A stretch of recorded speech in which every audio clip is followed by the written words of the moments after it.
Buongiorno a tutti, proseguiamo il nostro incontro che abbiamo iniziato stamattina parlando di acqua nel nostro Parco dell'Asinara e iniziamo un momento importante, il momento internazionale, veramente un piacere per me aver organizzato questo International Meeting in collaborazione con l'Università di Sassari e quindi ringrazio in particolar modo il professor Pierpaolo Roggero che è il direttore del nucleo di ricerca di desertificazione dell'Università di Sassari. Ringrazio ovviamente tutti i partecipanti che sono qui con noi in questa web conference da diverse parti del mondo e quindi da loro ci sono degli orari diversi, ma siamo riusciti comunque a organizzare questa diretta che insomma credo che sarà molto interessante. Interessante perché è dedicata a un giorno particolare, un giorno dedicato al problema della desertificazione e della siccità. È una giornata quindi dedicata all'ambiente, a riflettere sui problemi dell'ambiente e che è successiva a una serie di altre giornate che hanno celebrato nel 5 di giugno la giornata mondiale dell'ambiente e l'8 di giugno è stata quella degli oceani. E nel corso dell'anno ci sono molte date ormai dedicate e istituite dall'ONU per riflettere sulla natura, sull'importanza della natura. E questo è un segnale che è evidente che c'è una maggiore consapevolezza su scala internazionale sulla necessità di far crescere l'attenzione e su avere dei momenti di riflessione sulle questioni ambientali. E in tutti questi incontri, in questi eventi come anche oggi, quello che emerge è la necessità di intervenire e di intervenire con maniera in fretta, insomma, per salvaguardare e tutelare le condizioni della nostra terra. Tra l'altro stiamo uscendo gradualmente dalla pandemia causata dal coronavirus che ci ha fatto precipitare in una incertezza, in una condizione di evidente fragilità dei nostri sistemi e di evidente anche fragilità degli ecosistemi terrestri. Questo passaggio di una malattia dalla specie animale alla specie umana ha fatto riflettere anche il largo pubblico su quanto sia importante un equilibrio degli ecosistemi naturali. Servono quindi interventi decisivi, interventi su scala locale, abbiamo parlato appunto dell'Asinara poco prima e ora affronteremo invece i problemi di un'importanza di un intervento su scala globale.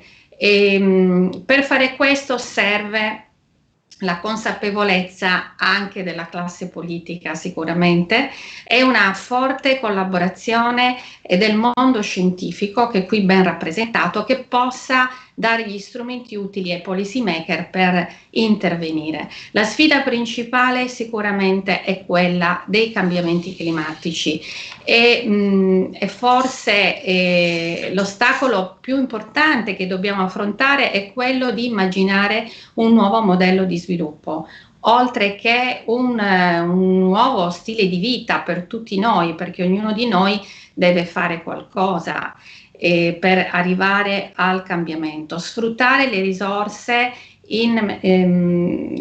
ottimizzare lo sfruttamento delle risorse e quindi non solo l'acqua ma anche il suolo. A questo ci aiutano gli obiettivi posti a livello internazionale dell'Agenda 2030, gli obiettivi per lo sviluppo sostenibile delle Nazioni Unite, dove in particolare con l'obiettivo 15 viene dedicato al suolo, a fermare e invertire il degrado del suolo. E un po' penso che queste saranno le riflessioni di cui parleremo in questo nostro incontro. Il ripristino del suolo e delle terre degradate è un'arma importante anche contro la crisi climatica visto che il ripristino di terreni degradati ha un potenziale di immagazzinare fino a 3 milioni di tonnellate di carbonio all'anno, e quindi affrontare il tema del ripristino dei suoli, del tema della desertificazione, dell'ottimizzazione dell'uso dell'acqua è qualcosa che non è lontano da dove viviamo, dall'Italia, dall'Europa, non è un problema di altri paesi che comunque qua sono rappresentati. Quello che vorrei dire, visto che siamo nel canale social del nostro Parco dell'Asinara, è un tema, e già un po' si è affrontato stamattina, che interessa anche il nostro paese, che interessa il nostro territorio, e di questo dobbiamo essere coscienti, un po' anche per riprendere dei discorsi fatti nella giornata dell'anno scorso sulla desertificazione. Lo stesso Ibrahim Tiav diceva che la desertificazione non è solo sabbia e non è solo un problema isolato che scompare tranquillamente, e non è soprattutto un problema di qualcun altro, e quindi dobbiamo affrontarlo insieme. Per fare qualche riferimento anche vicino a noi, il suolo è una risorsa non rinnovabile ed è nostro dovere quindi fare in modo che noi, istituzioni, io lavoro anche al Ministero dell'Ambiente oltre che al Parco, promuovere un uso sostenibile del suolo. In Italia il 91% dei comuni italiani è a rischio idrogeologico e cresce ogni giorno il consumo di suolo. Questo chiaramente è una condizione che noi dobbiamo cambiare, quindi dobbiamo agire per migliorare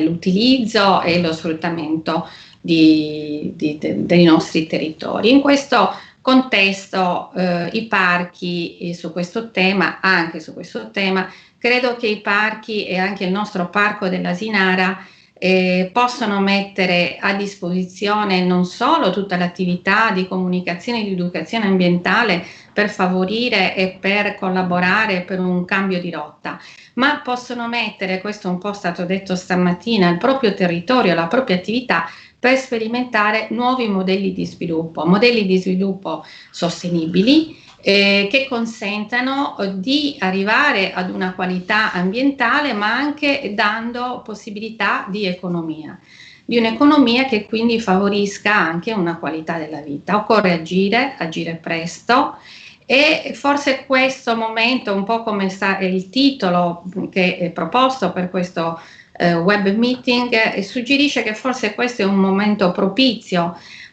perché siamo in un momento in cui stiamo organizzando una rinascita dei nostri territori. Ci saranno forti investimenti da parte dell'Unione Europea. La stessa Presidente della Commissione UE, Ursula von der Leyen, nel parlare il 12 di maggio del Recovery Fund, il fondo per la ripresa, lo strumento fondamentale per uscire dalla crisi provocata dalla Covid, tra le priorità nel suo discorso ha evidenziato l'importanza di dare impulso agli investimenti e alle riforme verso una direzione di un'economia green. La stessa Presidente infatti nel suo discorso conclude, vorrei citarlo perché mi ha colpito e penso che anche voi alcuni di voi che l'hanno sentito, colpisce il fatto che lei ha detto che prima o poi i nostri scienziati troveranno un vaccino contro il coronavirus, ma non c'è vaccino contro i cambiamenti climatici. Per fare un cambio di rotta, per combattere, per rispondere a questa situazione ambientale dovuta ai cambiamenti climatici, dobbiamo investire noi su un cambiamento di quella che è la nostra economia. Servono investimenti, faremo degli investimenti importanti in Europa, in Italia, ma faremo anche dei debiti, e quindi è fondamentale che allora questo sforzo economico che si fa deve essere fatto con responsabilità, pensando alla next generation, a chi si troverà. Dobbiamo lasciare quindi un territorio più di qualità, più sostenibile, visto che gli lasceremo anche in parte un debito economico. Mi auguro quindi che l'evento di oggi, la giornata di oggi, la giornata mondiale dedicata alla desertificazione, possa aumentare la consapevolezza sull'importanza di un uso consapevole delle risorse, quindi del suolo, dell'acqua, sulla necessità di cambiare e di andare verso una direzione più green. E questo serve sia a livello di istituzioni, di politica, ma anche di privati, di professionisti, di produttori, di consumatori, per proteggere e quindi ripristinare la nostra terra. Lascio quindi la parola al professor Pierpaolo Roggero e insomma vi auguro una buona discussione e a chi partecipa e ci segue un buon ascolto. Arrivederci. Arrivederci. Good morning, everyone. Many thanks to the Commissioner of the National Park of Asinara, Dr. Gabriela Ascano, and the Park Director, and the staff, the producing staff, the interpreter, Tonito Solinas, for creating this new learning space. I hope that this will be the start of new fruitful collaborations in combating desertification and drought. And a special thanks to Sante Maurizi from Cinerena for facilitating this event. The celebration of the United Nations World Day to Combat Desertification this year has a special meaning for the University of Sassari, as in the year 2000, the Desertification Research Center was founded by Professor Giuseppe Enne, and with the aim of promoting the research of international, the research and international cooperation projects to combat desertification and environmental degradation. Professor Enne, in fact, started in 1993 with the coordination of the important European project Medalus, which represented a milestone for the international scientific community at the time of the signature of the United Nations Convention to Combat Desertification, the highest level body that provides the guidelines and strategies to address this issue on a global scale. So this is the framework for the NRD Center, the Desertification Research Center of the University of Sassari, for its activities and research.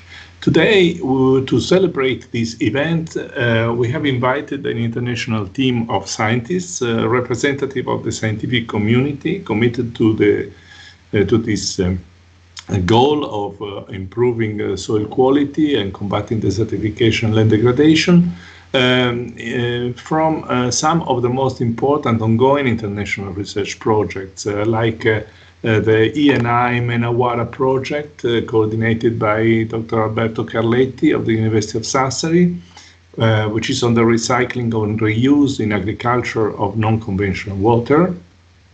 We have also the coordinator of the Prima Sustained Cost project on the governance of groundwater resources in the Mediterranean region.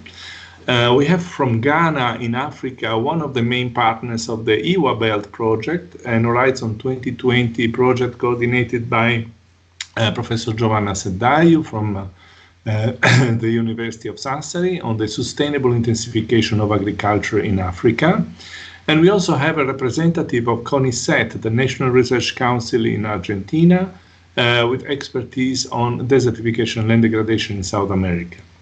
Last but not least, we also have with us the official representative of Italy at the Committee on Science and Technology of the United Nations Convention to Combat Desertification, Dr. Anna Luise, and the chair of DesertNet International, a network of authoritative research scientists worldwide focusing on desertification.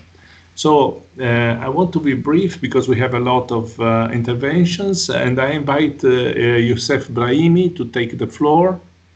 Youssef Brahimi is a chair of DesertNet International and former Secretary General of the Ministry of Higher Education and Research in Algeria, and former program coordinator at the UNCCD Global Mechanism.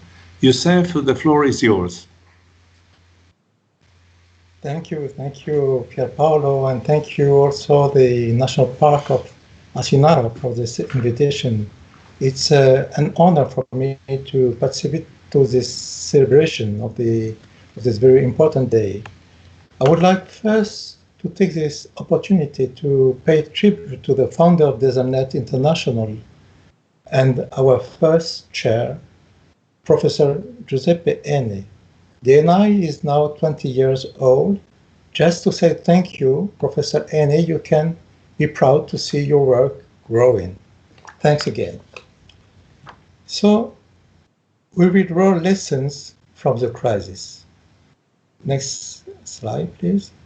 Does the pandemic mark a turning in our vision of our relationship with nature? Are we moving towards greater cooperation between states, greater solidarity, or a return to sovereignty? The main danger for me would be that nothing would change after the pandemic and that no lessons would be learned from it. However, the pandemic has also shown the humanity's suicidal relationship with nature. Some people are calling for a new social contract with nature. Others are seeking how to be in harmony with nature.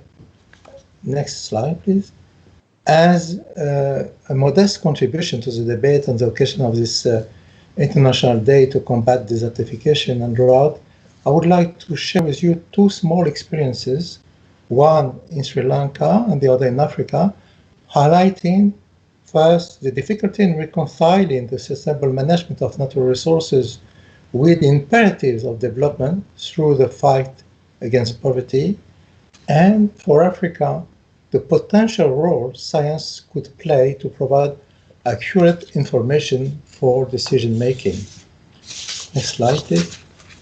So my first example is in Sri Lanka, is on water resource management through the River Cascade System.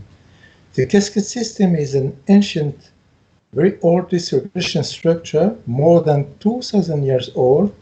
It's a connected series of tanks organized within a micro-catchment of the dry zone. The tanks are used to store water for a seasonal stream, and the stored water is conveyed to other tanks downstream and used for a variety of purposes. So the government, together with the Development Agency and the UN institutions, decided to maintain and to reinforce the traditional system in arid zones as the most suitable water management system for the region. So it was very positive, and there were, of course, environmental and social benefits for small farmers. This could secure access to water for drinking and agriculture. This was also the reinforcement of the resilience to climate change for the ecosystem as well as for the population. And it was also the valorization of traditional knowledge. The world heritage was so preserved. At the economic level, there were also benefits for small farmers. The national and the international companies supported the small farmers through contractual arrangement, securing farmers for 2 years with possible extendable contracts. The company was providing all the inputs. They also were providing guidance on how to protect. This included mandatory use of pesticides and fertilizer. Next slide, please. Next slide, please. So, as a result, there were some negative environmental and health impact of this system. First of all, water pollution. This pollution is spoiling now all the river basins, and a prevalence of chronic kidney disease due to the arsenic and cadmium present in food and drinking water.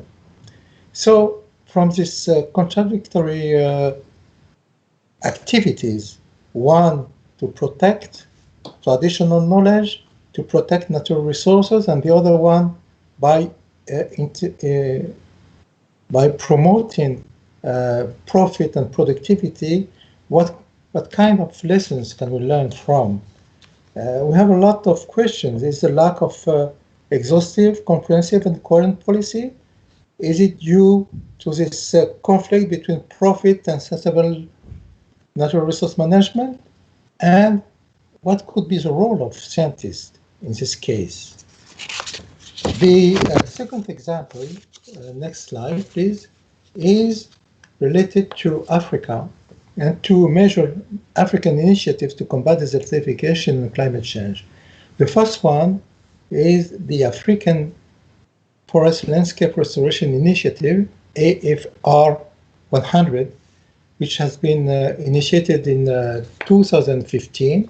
Within this initiative, 28 African countries committed a combined 113 million hectares of land to be restored.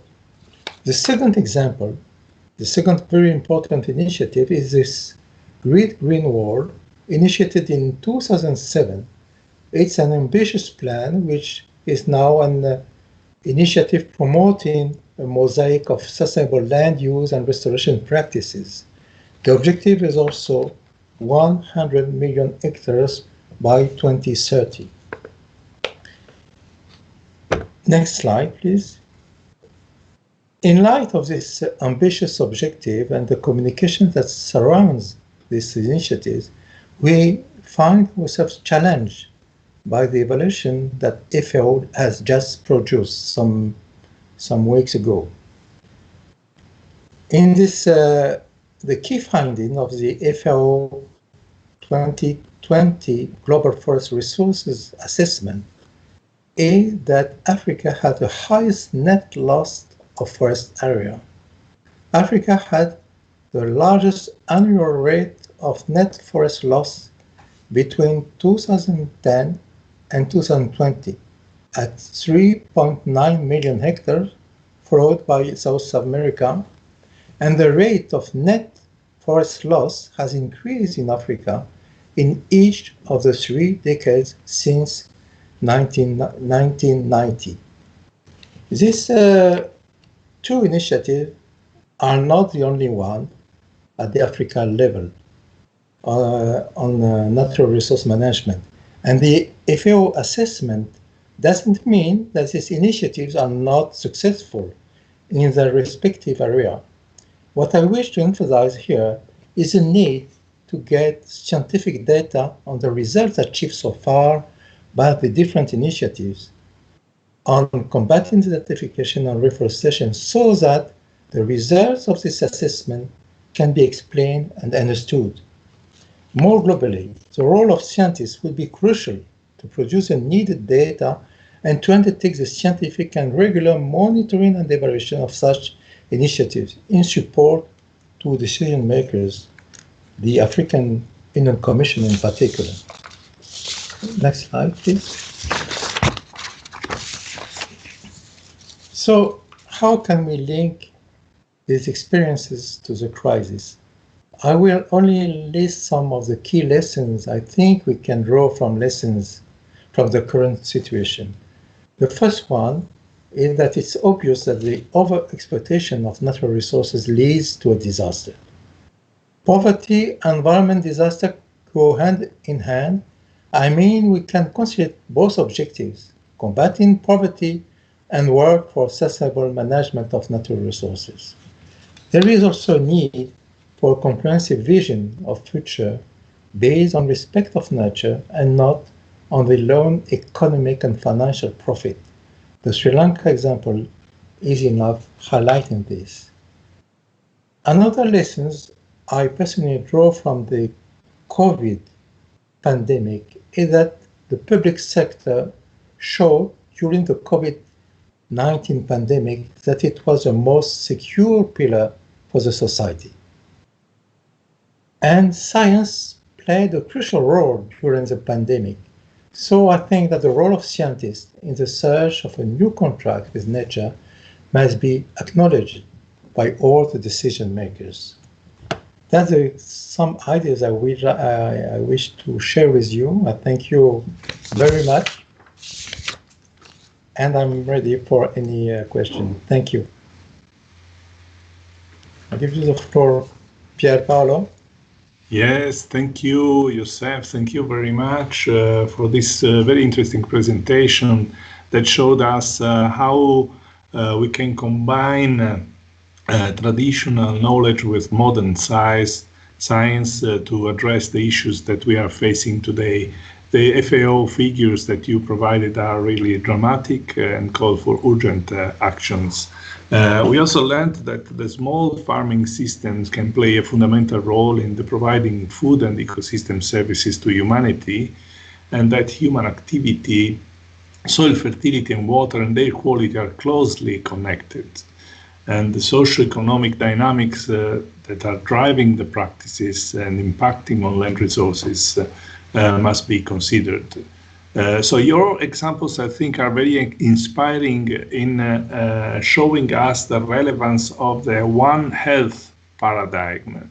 There is no human health if nature is not healthy. So this was clear from what you said about the global health crisis that we are facing and the role of science. But the science must involve people in land conservation and need therefore to engage with stakeholders and to make steps forward. So thank you very much. It was really inspiring. And now I would like to give the floor to Naeem Mazari, water management specialist and national manager of the Menawara research project, coordinated by NRD in the Mediterranean country basin. It's a ENI project. His name is Director General for Research at the National Agricultural Research Center in Amman in Jordan. So Naeem, the floor is yours. Thank you.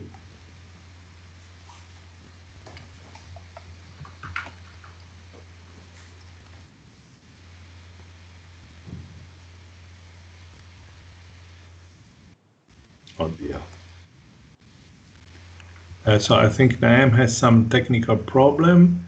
So okay, can we start? Okay. Yes, we can start. Thanks, Rogero.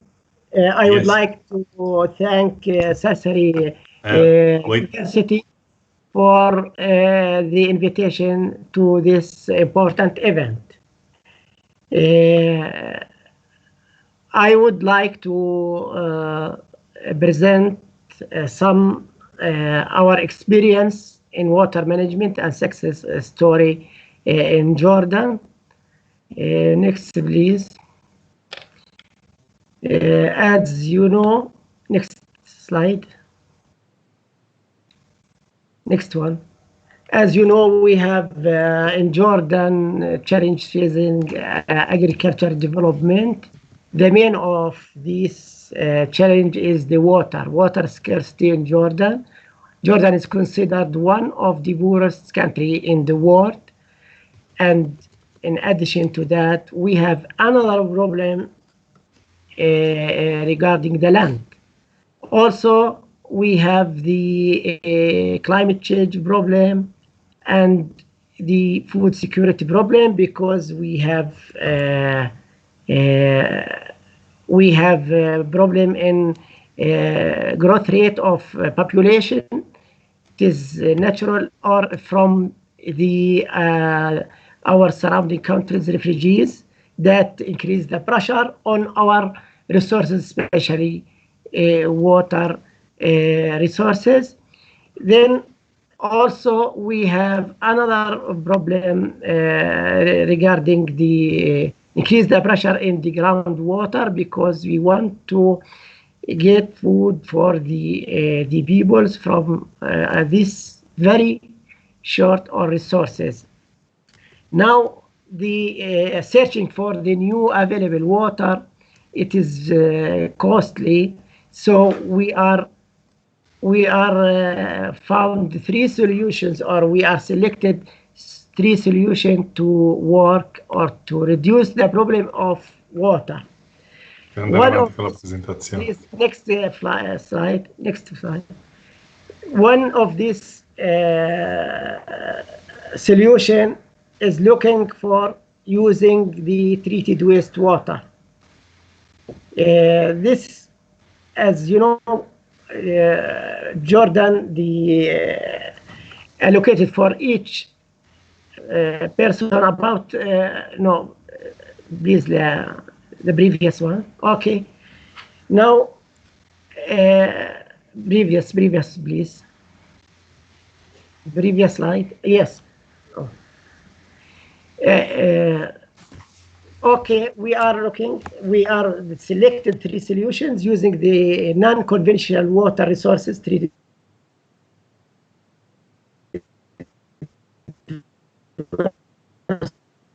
water. This is one solution.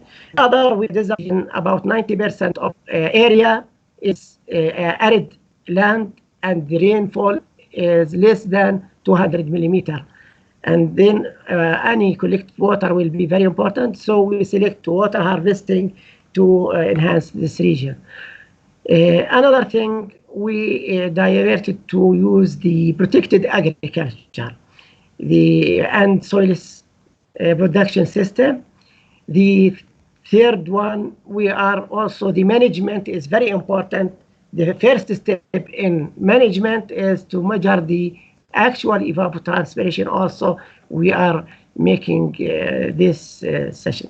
Next, please. Next one. As we said, that we are arable land only 8%. So more than 90% of our area is received less than 200 millimeter. Next, please. So the first solution that we are selected to use treated wastewater, that we have around 130 million cubic meter yearly, and also we are using 90% of our treated wastewater in agriculture, and especially growing fodder crops, and we are using the water around the treatment plants, the area around treatment plants. And in the beginning, we faced some problem in adapting this solution, but now most of the farmer using most of the water in this issue. Please, next. Next, please. One of the success stories now, most of our irrigation system in Jordan is a drip irrigation system. For treated wastewater, the farmer cannot use drip irrigation system, and they divert it to surface irrigation. And this is, as you know, the losses will be more. The application efficiency is also less, and also this is the opportunity to reach the groundwater, which is not suitable. So with Manwara project, you can, maybe next, please. Next. Now, Manwara project is coming with leading with the Sasari University, and we have another 5 partners, Bari and Senta, and from Palestine and Tunisia. For Jordan's case, this very important project will be in order to enhance our water quality to be suitable to use another irrigation system. When we use drip irrigation or subsurface irrigation system, this will increase the opportunity to increase the land and grow more land with more. Then we can save water to be used. In this section, we will work in 2 things. The first one, we will work we conduct a study to see the effect of 4 irrigation systems in our location, to evaluate the effect on the plant and soil and water. One of them, it is sprinkler irrigation, and because the farmers, as they faced the problem in clogging, they're looking to use sprinkler irrigation after enhancing water quality. In order, this is because the drip irrigation system clogging problem, and they are another problem in agriculture practices that they can move the irrigation system every cutting and every season. Also, the other intervention, we want to enhance the water quality in order to use subsurface irrigation to be suitable for subsurface irrigation. And this, we want to make maybe 10 demo sites around the station in the farmer fields in order to show them to adopt this technology in the future. Please, next. Next, please. For the, previous. For water harvesting, we have work with other international organizations such as ICARDA, and we used check dams and also use very large, make technologies, contour ridges using machine like Veneral. It is very important to make contour lines for large area, and we got a good results from our experience that increase the productivity maybe 5 times. And also we can use one of these things, the MRAP, that we bought soil ridges and we stop water in a low located region, and we can plant grow crops to be used for the people that lives in the desert. This is an area that received around 100 to 150 millimeter per year. This is one of our solutions that in using water harvesting. Next, please. Now, next. Okay. Another thing, we diverted to the protected agriculture. Why protected agriculture? We found that from our research and that we can save from 40 to 50% of water when we compared with the open field cultivation. Here I make for several crops. This is experiment in the Jordan Valley. We see that we can increase the land productivity and water productivity when we using protected agriculture. This is one example and success story, and the government encourage farmers to do that, to give them some loans with free. Next, please. Next slide. This is also for the hydroponics. We found that we focus in the simple system that the farmer can adapt, and it needs some training. We conducted that, and we also using the roof culture or planting soils in the roof. This is for the householding. It is also success. We can save in this technology about 65% in water and about 40% in fertilizer. Next one, please. Now, we faced during this crisis that some farmers cannot go and reach their farms. We encourage in the future to smart irrigation system that they can control their water online, and they can irrigate from far away because sometimes they cannot reach this problem. I bought some practices approaches should be focused in the future on sustainable land management techniques, including adaptation is very important. Also capacity building and awareness raising at various level. Also the monitoring is very important, that monitor the desertification or assessment all the time. Knowledge and management decision support is very important, as well as the funding and resources mobilization. Also the participation from other country. Like this event is very important that we can show all the experience and success stories, collaboration, the knowledge. This is in general what we have a problem, and we think about a solution in this way, and this is our experience. And thank you very much for listening, and I am ready for questions. Thank you very much, Dr. Naem Mazari, for your insights on water management issues on arid lands.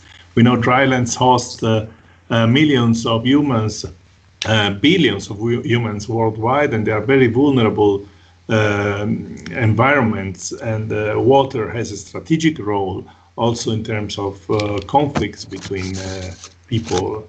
The activity you run at NARC has had a tremendous impact on the development of sustainable agriculture in Jordan, and we learned that a number of water management strategies, including wastewater treatment and reuse, can effectively reduce the overexploitation of local groundwater resources in arid countries.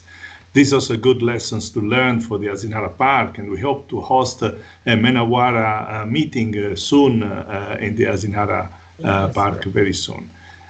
So I think now I leave the floor to George Karatsas. Please, all the speakers, try to keep your intervention in 8 minutes, not more, because we are running out of time. George Karatsas, Professor of Hydrology and Coordinator of the Sustained Coast Project. He works at the Technical University of Crete in Greece with specific expertise in groundwater resources management. He is also Associate Dean of the School of Environmental Engineering. George, the floor is yours. Thank you. Thank you. I grabbed the opportunity to thank for the invitation. It's a great honor for me to represent some Sustained Coast project here, and especially I would like to thank Professor Rogero for his invitation. I will try to present the Sustained Coast project, which is a PRIMAC project funded in 2018, and it's sustainable coastal groundwater management and pollution reduction through innovative governance in a changing climate. The partners of the project, beside the Technical University of Crete, represented by me, it's Saif Joma from UFC Germany, Eric Minot from CEDIM France, Gerhard Straffer from Unistra France, Professor Pier Paolo Rogero from UNIS Italy, Professor Nanen Akrut from CERTET Tunisia, and Professor Mehmet Ali Kurt from Messin University in Turkey. Next slide, please.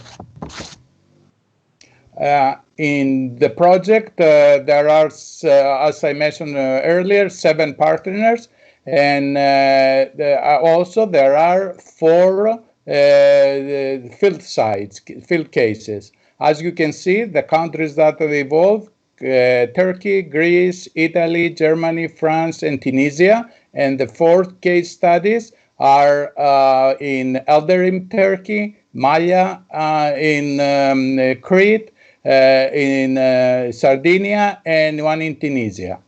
The consortium provides an exhaustive geographical coverage involving both the northern and southern bank of Mediterranean basin. The project team has multidisciplinary competencies that complement each other and long-lasting experience in conducting interdisciplinary and transdisciplinary research. Next slide, please. What was the motivation of writing this proposal? The Mediterranean Med region is highlighted as one of the most sensitive regions in the world to water scarcity due to both climate change and consistently increasing anthropogenic pressures.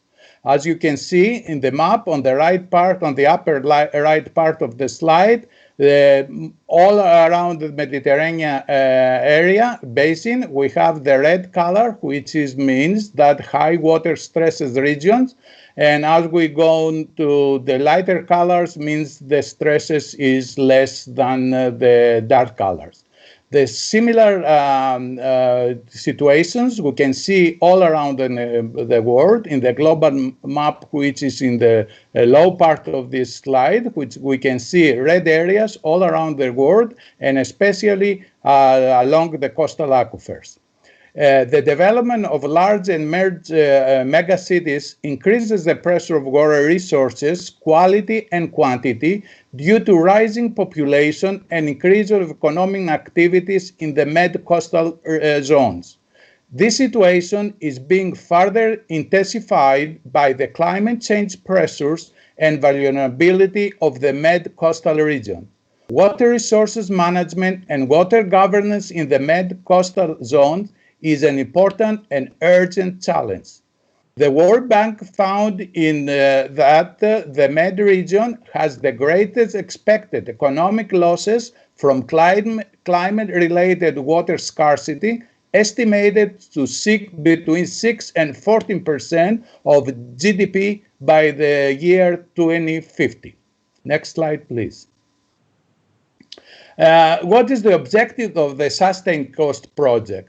The overall objective of the Sustained Coast is to design and test innovative government approaches to manage coastal water resources, to improve their management and mitigate their pollution by creating new long-lasting spaces for social learning among multiple independent stakeholders, people, NGOs, and scientific researchers at 4 case studies located along the source of the Med Sea, which is Greece, Turkey, Tunisia, and Italy.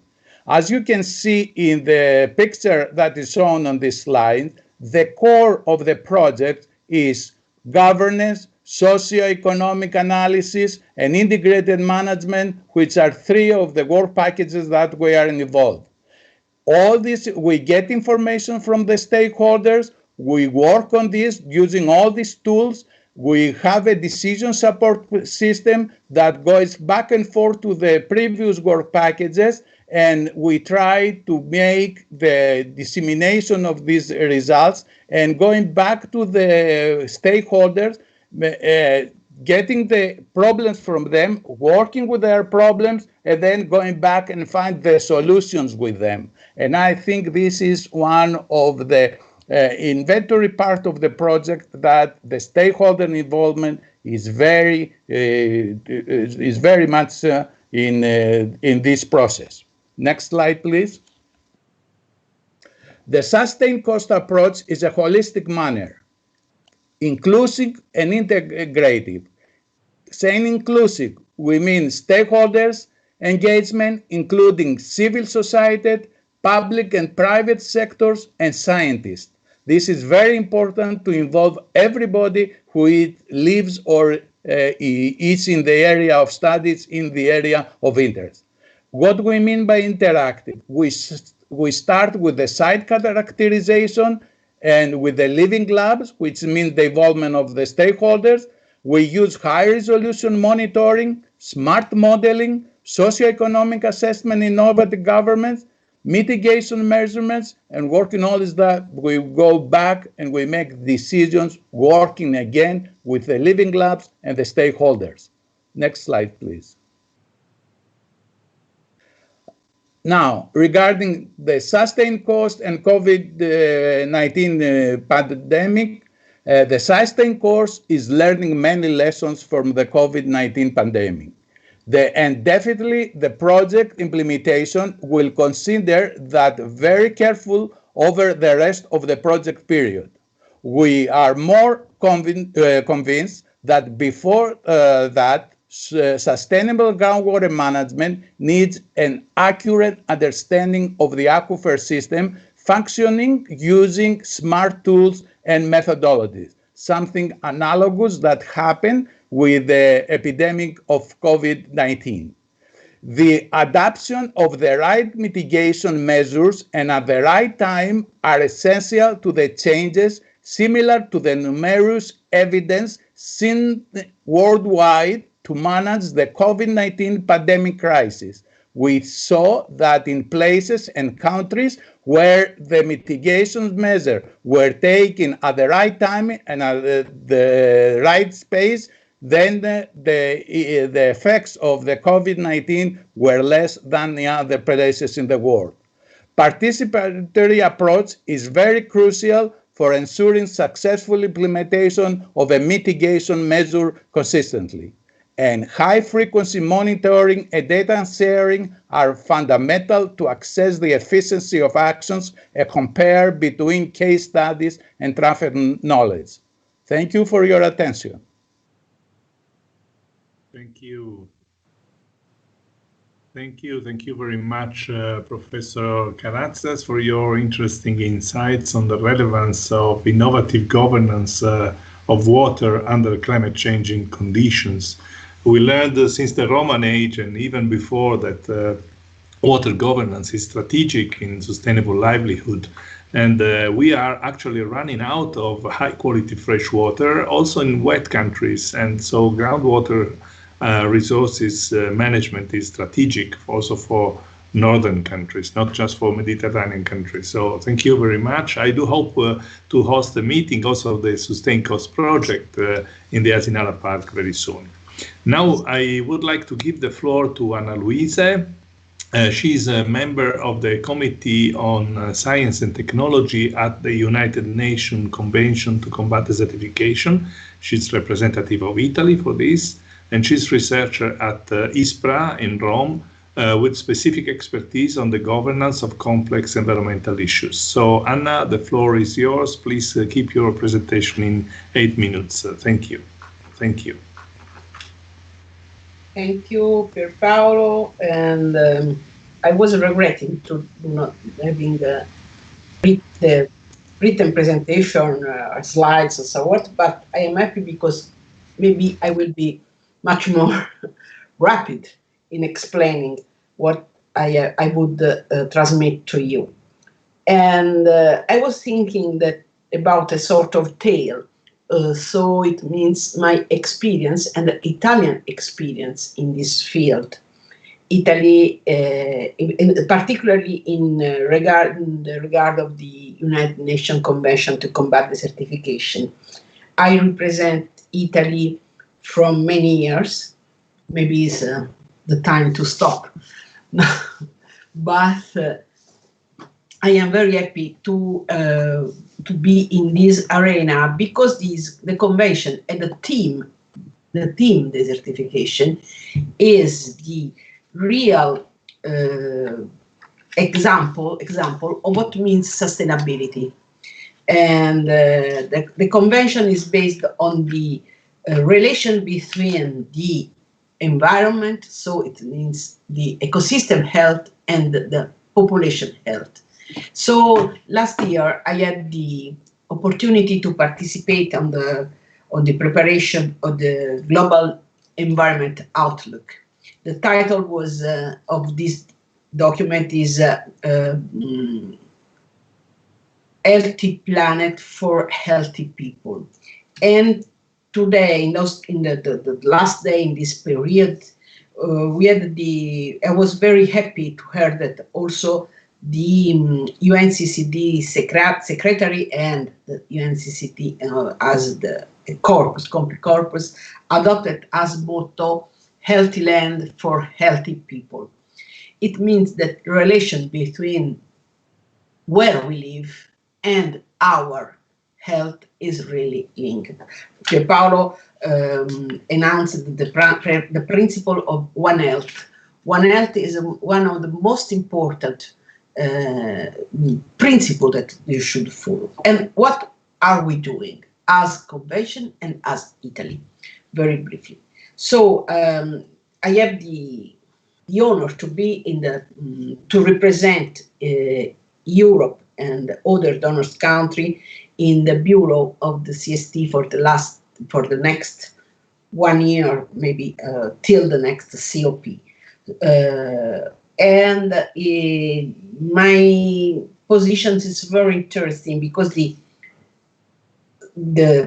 member of the ST Bureau are also members of the SPI. SPI is the Science Policy Interface that was proposed some years ago by EU countries and was established 4 years ago. And this is the important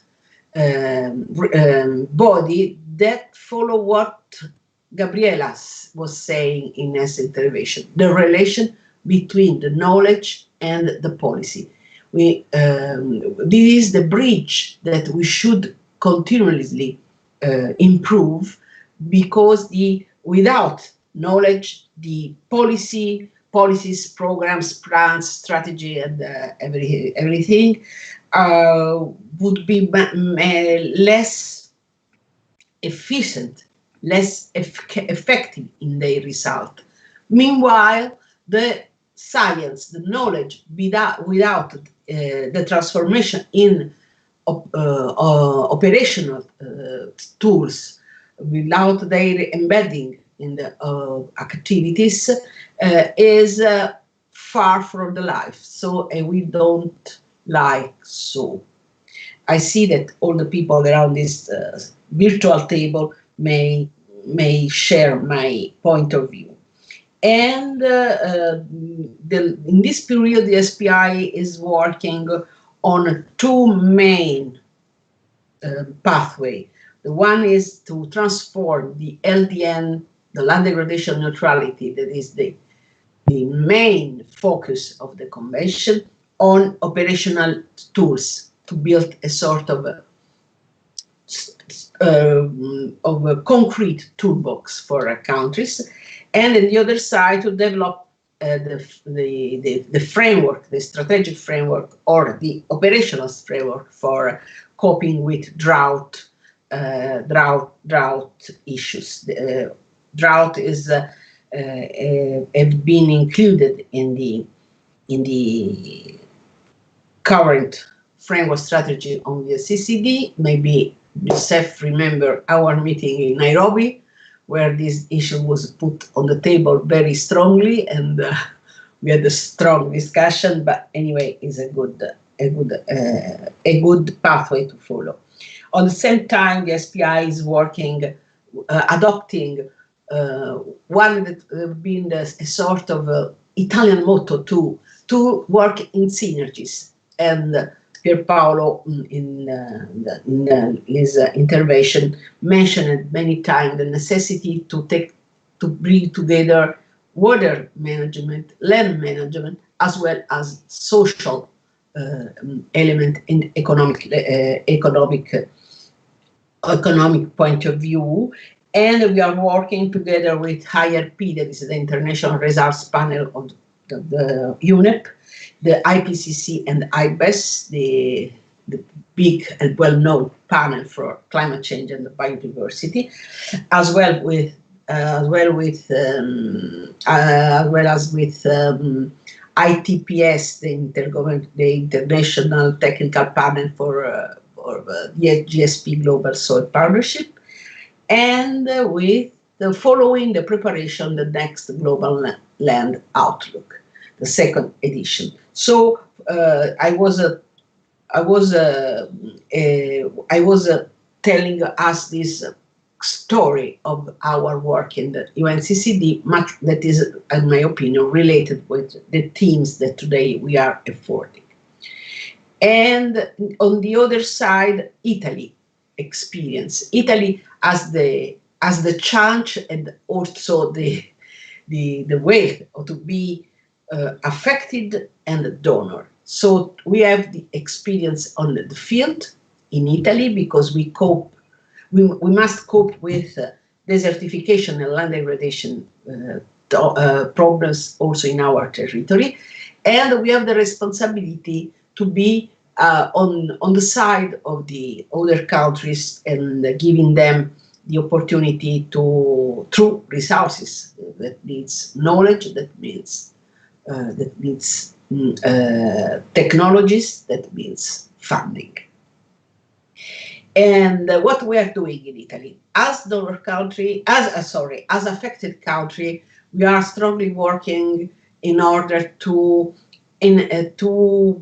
integrate the concept of land degradation neutrality in our strategies, and these levels have been more or less done, integrating land degradation neutrality in the national climate change adaptation strategies, and in the national strategy for sustainable development. In bracket, I'm following also Agenda 2030 activities in my institution. And we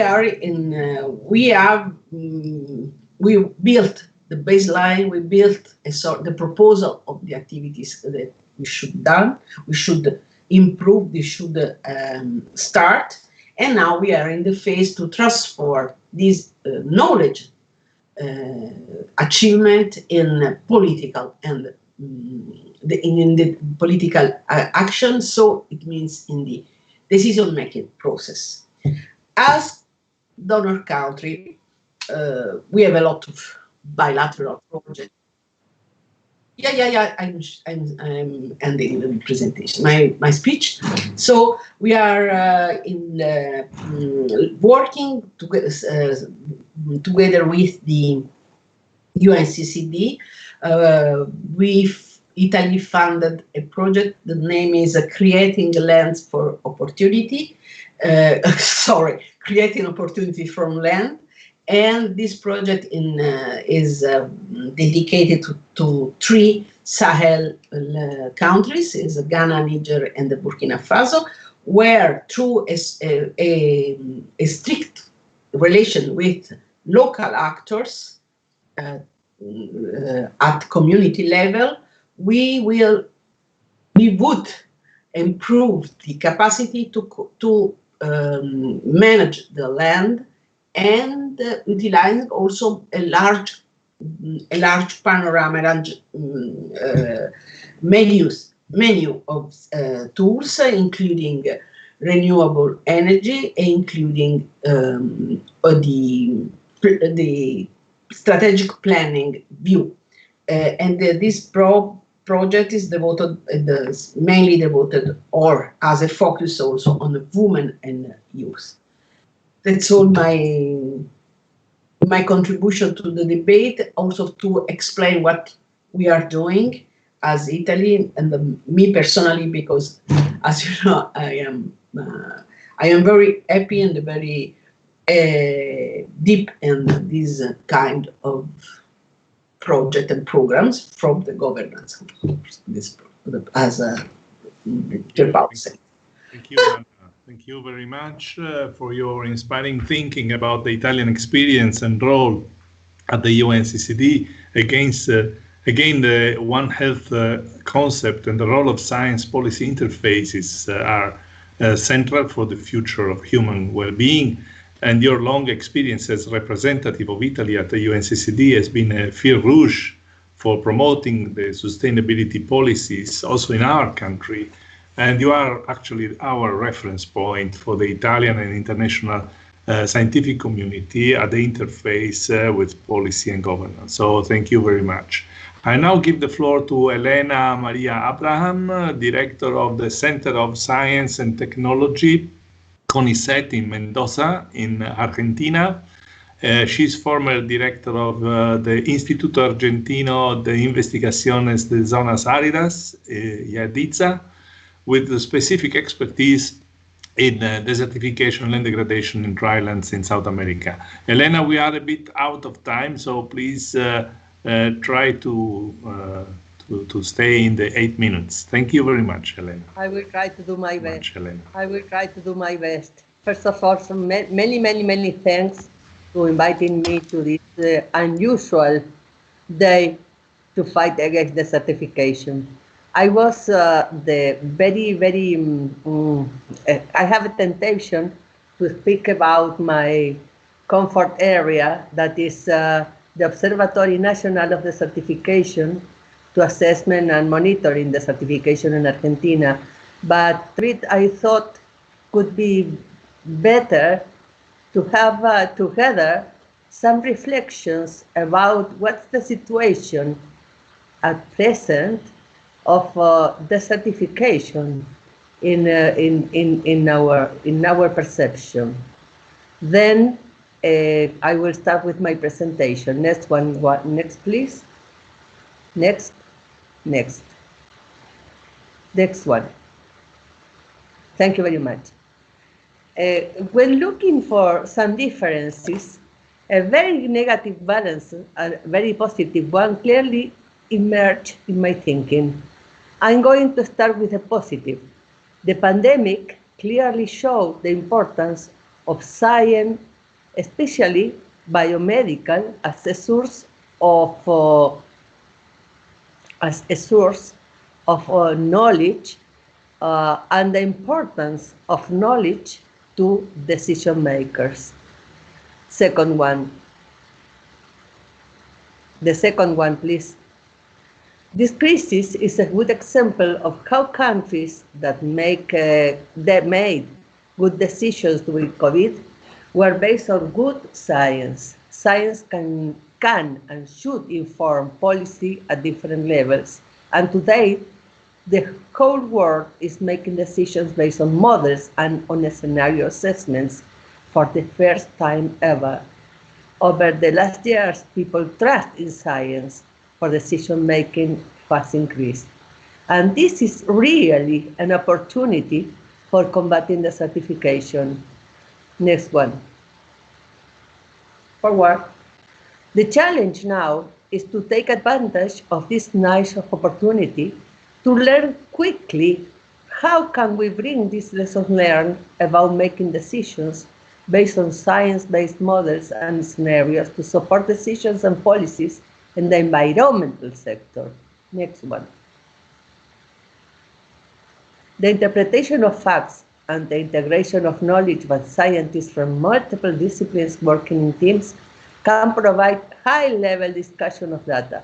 Countries, regions are learning from this experience, fighting the worst desertification problem we face. Its invisibility for society and for decision makers.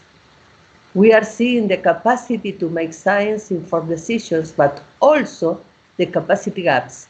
There is a wide array in capabilities in our region. Next one. This crisis is an example of the fragility of our human system to disturbances, showing the necessities in different countries in the region. Issues of poverty, insecurity are revealed, exacerbated during the COVID crisis. People living in situations of poverty are more poor. Next one. We can learn about how scientific information is being communicated to stakeholders, responsible for decisions, answers in real time. Many people are looking at data and discussing.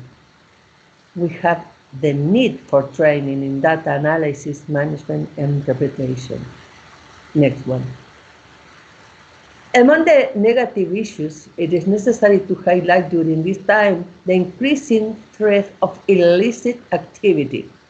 There is evidence of increasing activity in Latin America based on illicit extraction, gold, deforestation, increasing even more the risk of forest fires.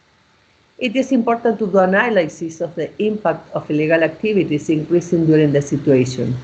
Most of the government's efforts are focused on controlling COVID in the interim.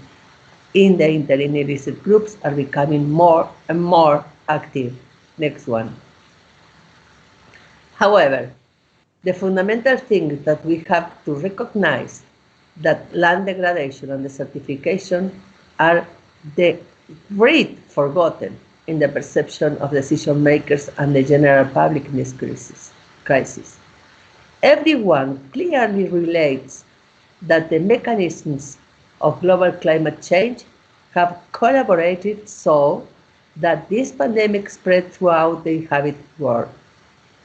And the ghost of climate change appears more and more visible in popular knowledge and in that of decision makers.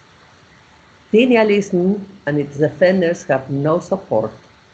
We have all seen with surprise how biodiversity in multiple expressions has recovered territories and habitats until very recently unthinkable.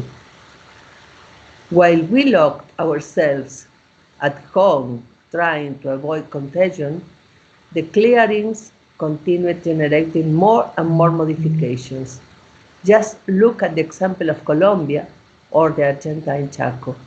The machinery did not stop due to the pandemic.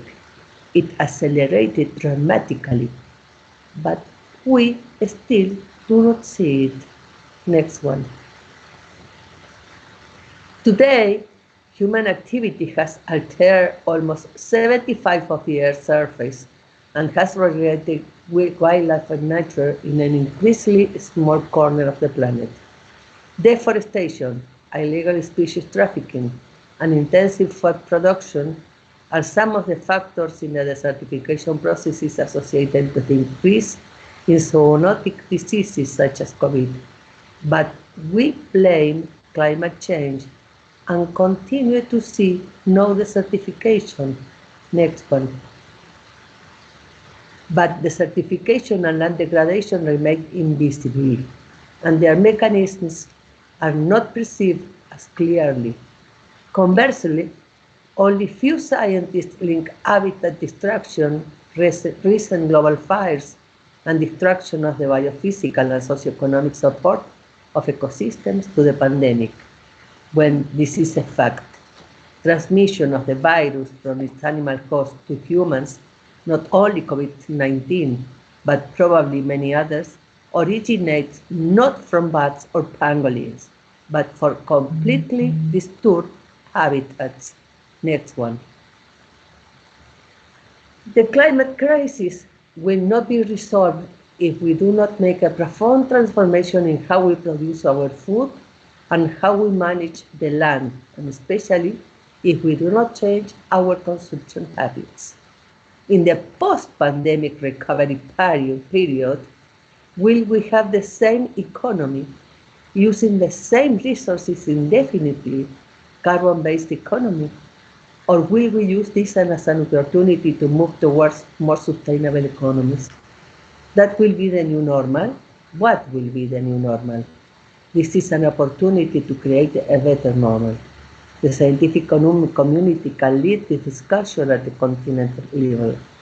The great question is how to build a more resilient society. Strengthening the resilience of our food and water systems can help reduce the effects of the pandemic on global poverty and food insecurity. Next one. The pandemic opened an opportunity gap in the fight against desertification. There is a photo that never ceases to impress me because it is an unthinkable scenario. Everyone must have seen the world image with the thousands of red dots in the world's oceans and ports that represent oil tankers that cannot upload. We got to give away oil because it was not distributed and there was no place to store it. It is all a symbol of the crisis of the model. Next one, please. I think the real crisis begins now. We are all a little poorer, but the poor are even poorer. The real challenge now is economic, and within it, food production. This is where I see the opportunity gap for the 40% of the planet that constitutes drylands. They can become custodians of food security. Put them in value, achieve neutrality of land degradation, and make them produce sustainably with knowledge, technology, and investment, and people can live there with dignity. Next one and last one. Next one. Entonces, many say that the pandemic showed the beginning of the end of capitalism. in the face of changing reality. I do not think it is so simple. There is probably a breaking point, but it is a long process where we will have to find other balance points. This will only be possible if we manage to maintain a level of information in the height of the visibility that these events have, that is citizens' science. The need arises to empower the population with knowledge, to strengthen governance, to make decisions based on scientific contribution, but not only in the biomedical field, but in all the environmental aspects that are still invisible. In this framework, the opportunity to value drylands as a reservoir of answers to these questions, with their lands and inhabitants who face the only reality of the day, variability. Millennia of adaptation that marks a very high resilience against new changes and an immense sensitivity to react positively to the minimal stimuli of sustainable technology and investment for development. If we are not able to take this opportunity, we will continue to be submerged in permanent commitment of subsidies. And that's all. Thank you very much for your passion. Thank you very much, Elena, for the many inspirations you provided from the other side of the world. You showed us how important is international cooperation of scientists and interdisciplinarity in addressing sustainability issues. This is also an important message for universities and schools, where it is important to integrate a problem-wise approach with the traditional disciplinary learning. The ongoing deforestation in South America for profit-making is dramatic and reveals the often hidden interconnections between land management, human health, and socioeconomic drivers causing land degradation, the climate crisis, and ultimately the emergency under the pandemics. We really appreciated how important is the perception of such invisible issues and connections that you suggested, as when we realize about desertification, it's too late. So this is a strong message for everyone. We hope that the photos on oil tankers around the world will be a nightmare of the past, and that we can think a better future for energy production in our planet. Thank you very much, Elena. Now we move to the last speaker of the day, James Kombiok, former principal researcher, scientist, and deputy director of Council for Scientific and Industrial Research, Savannah Agricultural Research Institute in Tamale, Ghana, in the north of Ghana, now director and lead consultant at Kundok Development Consult. So James, the floor is yours, a voice from Africa now.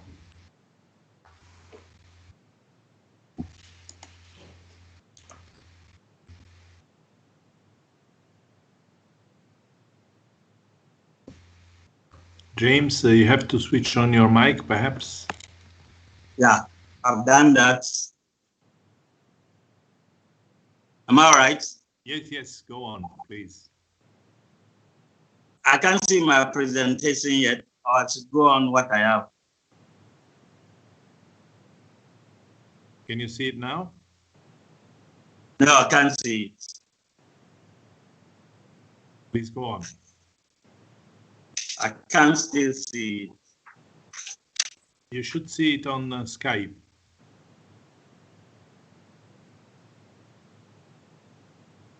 Can you start anyway? I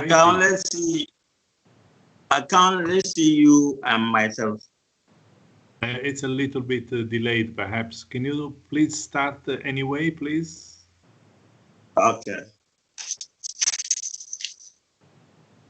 Yeah, as I have been introduced already, I am James Kombiok, the lead consultant for Kundok Development Consult. My order of presentation will be, I'll look at the brief introduction of the specification, which everybody knows now.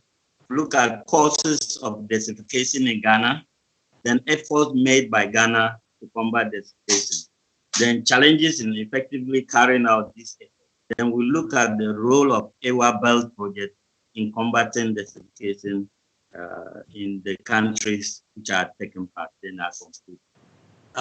The introduction, everybody knows what desertification is, but it's said to be a type of land degradation whereby relatively dry zones become increasingly arid, losing its bodies of water as well as vegetation and wildlife. And these are caused by two ways, either by natural or human activities. What are the causes in Ghana? We have one, the natural causes, and the effect of the climate change. The beginning and the end of rains in Ghana now is unpredictable due to the effect of climate change. Initially, we used to know that rains are coming, but these days, like last year, rains started in May. This year, rains started in March. So it's very difficult to predict.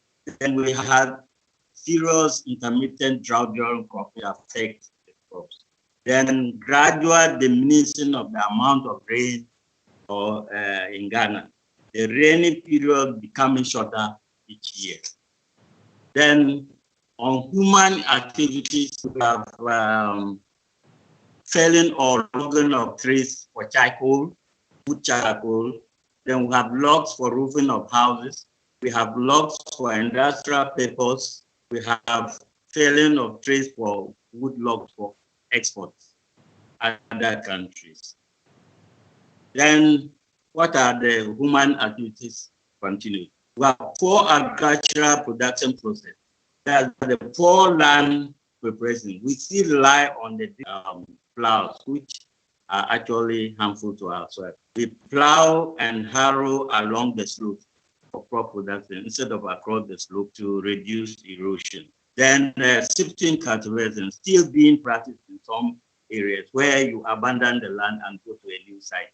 These are places that we still have lower populations.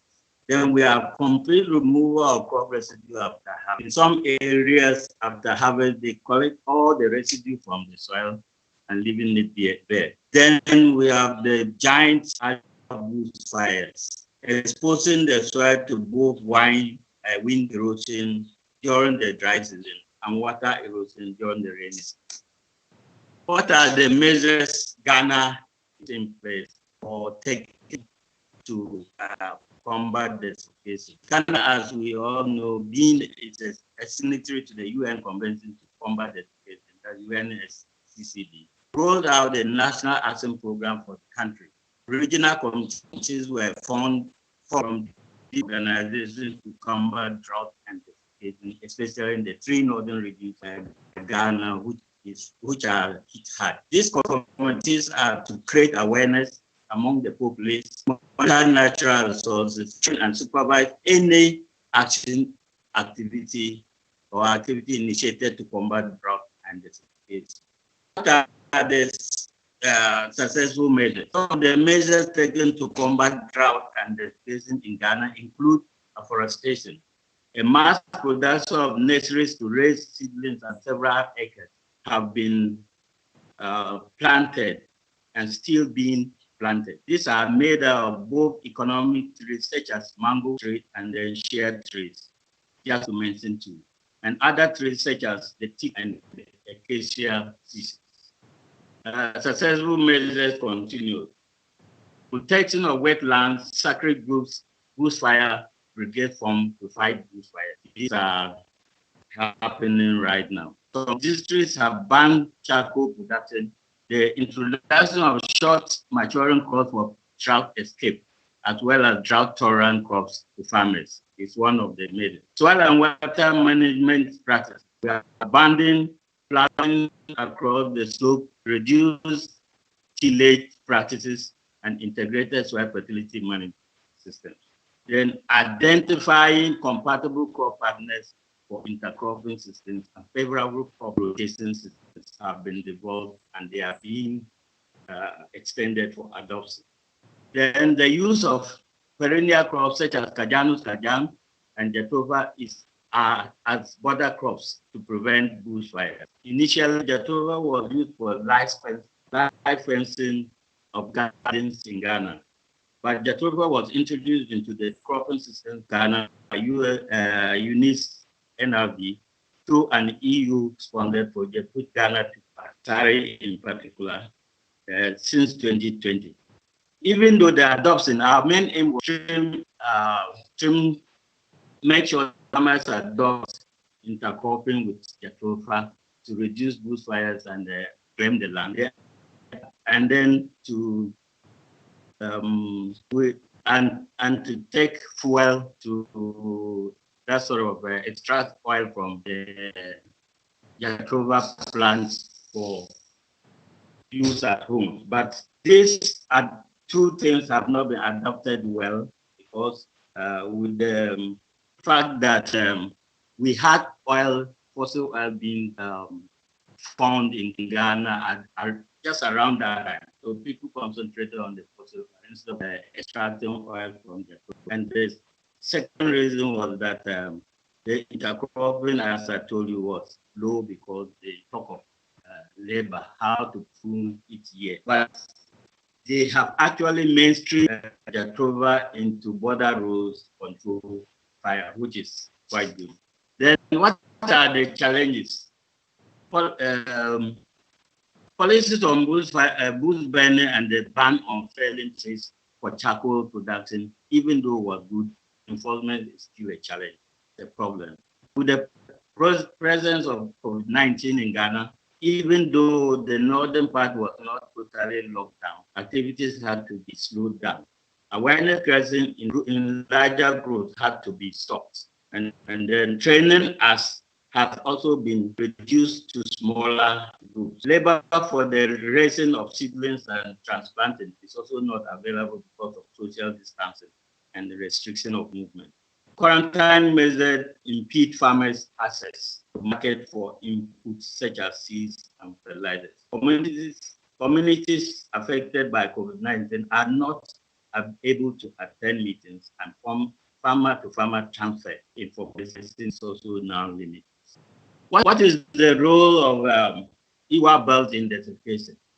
As you were aware, the topic of the project is known as Linking East and West African Farming Systems Experience into Sustainable Intensification. It involves 6 countries in Ghana at 26 sites in Africa.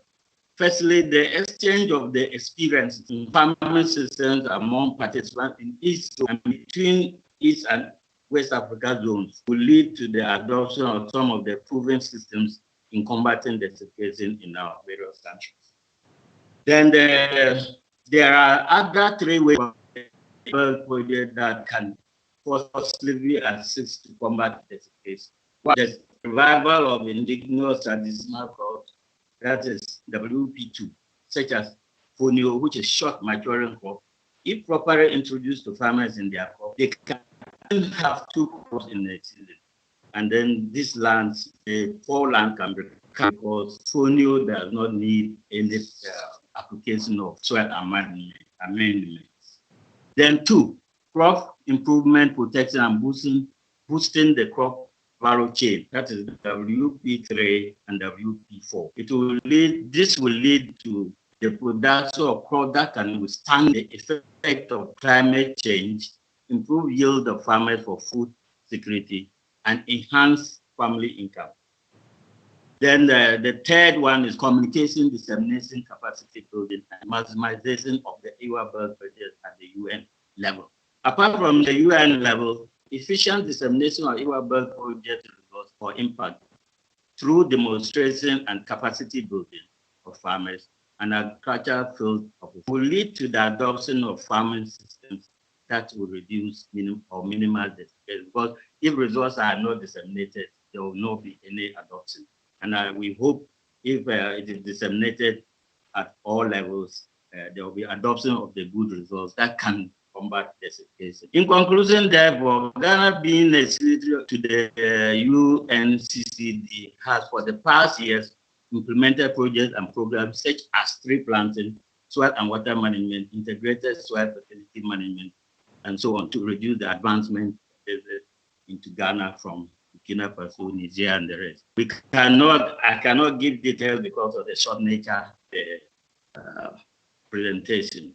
We hope with the end of COVID-19 pandemic, activities in that direction can be expanded because we've now seen what to do to stop the advancement of this. So we'll expand it when COVID-19 is over. The results of the IWABEL project will be another step in combating the case in Ghana, and other countries participate in it. Thank you very much for your time. Great.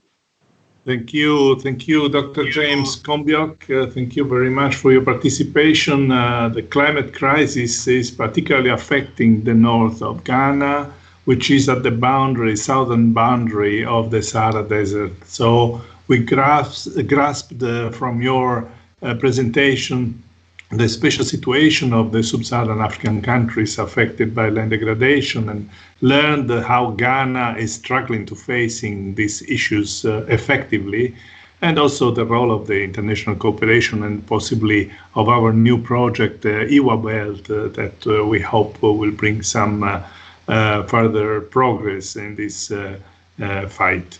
So we are at the end of this webinar. It's been a long webinar, but I think this was a good way to celebrate the Desertification and Drought Day, and demonstrating how important is international cooperation among scientists, policymakers, and stakeholders when dealing with desertification and degradation.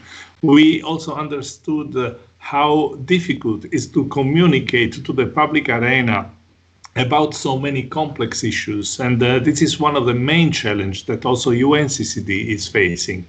The communication and the information on this topic is really hard because, as you saw, there are several facets of this problem, and many of them are really hidden. So we realize only when it's too late. For this reason, I thank again very much the Asinara National Park for offering us such space. And I would also like to bring the greetings of our rector of the University of Sassari, Massimo Carpinelli, which could not attend this meeting because of his institutional commitments, but he sent me a message just a few minutes ago asking to give his greetings. Many students have been attending, and I invite you all to promote the recording of this meeting on the social media. I also wish to make a special thank to the producing staff for assisting us with so much patience because we were very late. But I think it was really a good occasion for us to have inspirations from the very different perspectives all over the world about this global and local issue. So thank you very much, and I hope to have the opportunity to meet you again next year for the Desertification Drought Day 2021.